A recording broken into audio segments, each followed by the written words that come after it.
No dia 1º de novembro de 2013, Renata Miguel, de 15 anos, saía de sua casa em Mauá, no estado de São Paulo, para ir ao cabeleireiro, mas mal ela e sua família sabiam que tudo mudaria a partir dali.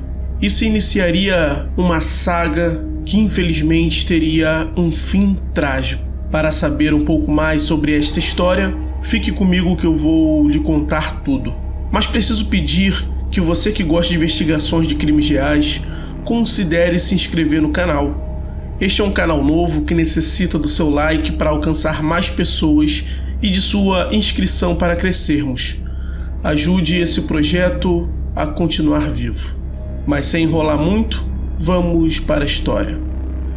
Renata era uma adolescente de 15 anos, morava com sua mãe Angelita, seu pai e irmãos mais novos. Essa família morava em um bairro chamado Jardim Itapeva, na cidade de Mauá, em São Paulo.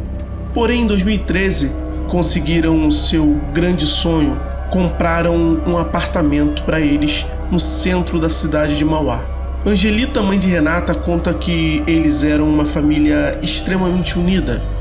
Eles tinham como costume, por exemplo, sempre aos finais de semana saírem para fazer um programa de família, sendo assim dando uma boa educação e noção de respeito a Renata, sua filha. Como é natural, Renata foi matriculada em uma escola próximo à nova residência da família, o que fez com que ela desenvolvesse novas amizades e a partir daí foi conhecendo o novo lugar que morava.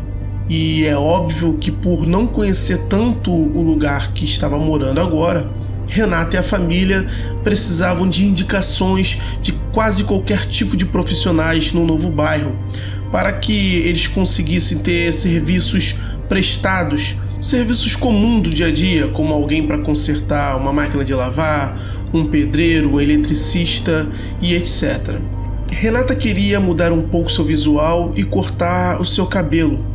Então, uma de suas amigas, sabendo que ela era nova no local, indicou uma profissional, uma cabeleireira, dizendo que essa cabeleireira oferecia um bom trabalho e também tinha um bom preço. O nome desta cabeleireira é Rosane Carla dos Santos. Então, Renata foi até lá esta primeira vez, cortou o cabelo e tudo ocorreu bem.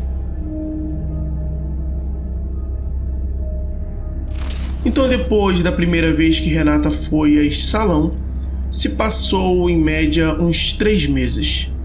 E na última semana de outubro de 2013, tanto Renata quanto sua mãe Angelita estavam se sentindo mal, mas não de doença em si, era como se fosse um mau pressentimento. Isso é informado pela mãe em uma entrevista que ela deu ao canal Operação Policial. Renata chegou a terminar o namoro por achar que aquele mau presságio era sobre o seu relacionamento. Já no dia 31 de outubro, ela se fantasiou de bruxinha e pediu para a mãe para que ela pudesse ir ver seus amigos que estariam na pista de skate. Sua mãe permitiu que ela fosse, já que ela estaria com um amigo que iria levar e trazê-la. Renata foi lá, viu os amigos, tirou foto, conversou e voltou até que rápido para casa. A mãe de Renata disse que no dia 2 de novembro de 2013, Renata teria 2 compromissos. O primeiro compromisso era ir à igreja com a família, e o segundo era ir para a Avenida Paulista com os amigos para uma festa de Halloween. Então ela pediu para sua mãe para que a liberasse para ir no salão no dia 1º de novembro, para fazer luzes no cabelo, porque no dia 2, que era um sábado, o dia seria extremamente corrido e não daria para ela ir arrumar o cabelo e estar presente nos 2 eventos. Como Renata já tinha ido ao salão uma vez e tudo ocorreu bem, sua mãe permitiu que ela fosse lá sozinha. A dona Angelita estava no trabalho enquanto Renata tinha ido ao salão, porém sempre monitorando, trocando mensagens com ela. Em uma dessas mensagens, Renata fala para a mãe que a cabeleireira Rosane teria oferecido um trabalho para ela. Um trabalho de meio período, que seria para ela olhar os filhos da cabeleireira enquanto ela estivesse fazendo o cabelo de outras pessoas e também ajudar fazendo unha já que Renata tinha uma noção, ela sabia fazer unha. A mãe de Renata não gostou da ideia porque a filha era muito nova e deveria focar nos estudos, mas disse que depois elas iriam conversar em casa. Quando Dona Angelita chegou em casa, junto também chegou a Renata com seu irmão mais novo, que ela tinha levado para o salão. Mas seu cabelo ainda não estava pronto, estava feito pela metade. Como eram produtos químicos que estavam sendo aplicados no cabelo de Renata, a cabeleireira pediu para que Renata levasse seu irmão para casa para ficar com a sua mãe, porque não era muito bom criança ficar sentindo aquele cheiro de química e poderia ser perigoso para ele. E também a Renata tinha combinado com a cabeleireira de fazer a unha da mesma para que servisse como um teste, para ver se ela realmente sabia fazer unha e ser contratada para o salão. Então Renata deixou o irmão com a sua mãe e voltou para o salão, mesmo com a mãe chateada com a situação. Bom, mãe e filha continuaram conversando via mensagens, no caso a mãe de Renata monitorando para ver se estava tudo bem, e a Renata já tinha avisado que estava quase acabando e já voltaria para casa. Só que passou um tempo e a Dona Angelita acabou recebendo a ligação da filha, dizendo que eles tinham a levado para um lugar que ela não conhecia. Esse eles que Renata informa é a cabeleireira e o marido dela, chamado José Nilson da Costa. Então Dona Angelita perguntou se tinha mais alguém além do casal com ela, e Renata disse que não. Foi quando a cabeleireira tomou o telefone da mão de Renata e disse para Dona Angelita que não precisava se preocupar, que ela iria levar a Renata para casa, e desligou o aparelho. E essa foi a última vez que Dona Angelita falou com sua filha. A partir deste momento, Angelita começou a ficar aflita por não ter notícias da filha e aguardava seu esposo chegar do serviço para ir junto dela procurar Renata. Quando o pai de Renata chegou, ambos saíram para procurar Renata. Porém, o problema é que eles não sabiam onde era o salão. E a amiga de Renata, que tinha indicado a cabeleireira, não atendia o telefone. Tudo ficou mais difícil para os pais de Renata, já que eles procuravam, mas sem direção, porque não sabiam onde era o tal salão, e muito menos onde seria a casa do casal que estava com sua filha. Foi quando decidiram procurar a polícia e abrir um boletim do desaparecimento. E a polícia disse que só poderia abrir quando batesse as 24 horas e aconselhou os pais a procurar na casa de amigos e amigas de Renata. Os pais de Renata passaram a noite procurando a menina pelo bairro e no dia seguinte voltaram à polícia para registrar o desaparecimento. E como era dia 2 de novembro, é feriado dos finados. O escrivão não estava na delegacia e não poderia ser registrado, já que não tinha escrivão. E para piorar, dia 2 caía no sábado e a delegacia emendou o feriado até segunda. E só teria escrivão na terça-feira para fazer o registro. Segundo a mãe de Renata, a pessoa que a atendeu disse para ela ficar tranquila, que Renata provavelmente apareceria na terça-feira, insinuando que ela teria desaparecido para curtir o feriado. Bem, os pais de Renata voltaram para casa e começaram sua pesquisa particular. Conseguiram o nome do salão e achou as redes sociais dos donos do salão. Imprimiu fotos de ambos, deixou algumas fotos na polícia e foi espalhando tanto online quanto pela rua, para caso alguém visse aquele casal de cabeleireiros, entrasse em contato com a família de Renata. No meio dessas pesquisas sobre o paradeiro da menina, Dona Angelita achou o endereço correto do salão e foi até lá, porém o salão estava fechado. Só que em cima do salão apareceu uma senhora que disse ser a mãe da cabeleireira. Angelita perguntou onde seria a casa do casal de cabeleireiros. Então a moça explicou mais ou menos, mas se negou a ir até lá com Angelita. A mãe de Renata então foi mais ou menos ao lugar que aquela senhora tinha explicado, mas não achou a casa.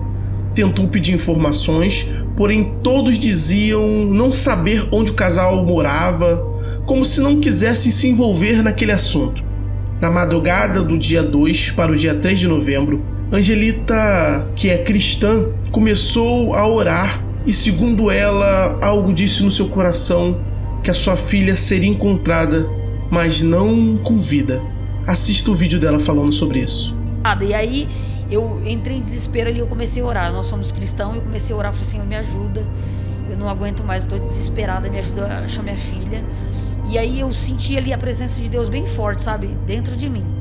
E aí o Espírito Santo me acalmou naquele momento e falou, fica calmo, porque ela já está comigo. No dia 3 pela manhã, os pais de Renata voltaram para o local que a mãe da cabeleireira tinha indicado que a mesma morava. E começaram a perguntar novamente, mas dessa vez um homem apontou uma casa sendo a possível residência do casal.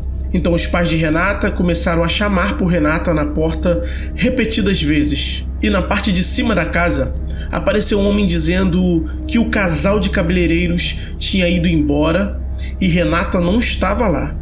Mas Angelita insistia dizendo que a menina estaria dentro da casa. E o morador de cima disse ser o dono das casas e que não tinha ninguém na casa de baixo nem na casa de cima.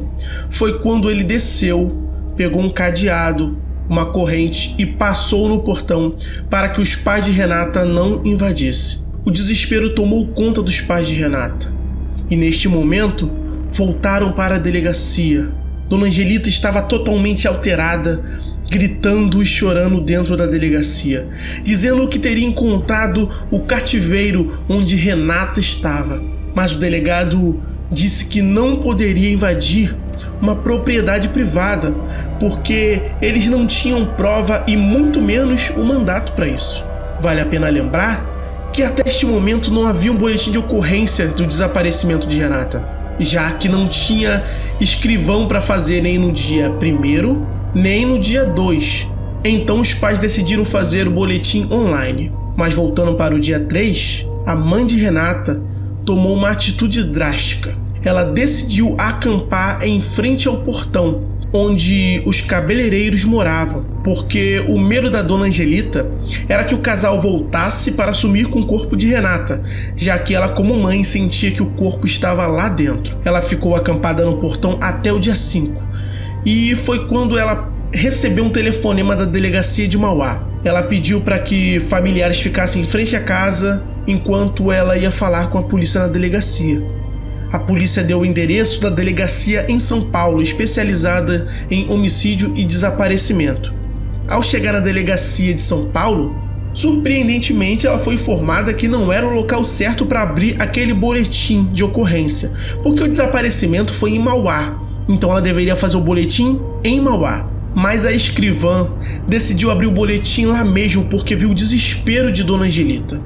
Após Angelita ir para a delegacia na capital de São Paulo e resolveu o que tinha que ser resolvido, ela foi para casa tomar um banho e comer, e depois ela voltaria para o portão dos cabeleireiros. Mas enquanto estava em casa, ela e seu marido começaram a ouvir barulho de helicóptero, e a partir daí eles já sabiam que a sua filha tinha sido encontrada. O corpo de Renata foi achado na casa que Dona Angelita tinha indicado à polícia, mas a polícia só deu ouvidos e foi averiguar quando uma vizinha dos cabeleireiros, que também conhecia a família de Renata, ligou para a polícia dizendo que antes mesmo de Renata desaparecer, eles tinham visto esse casal entrando na casa com uma outra menina.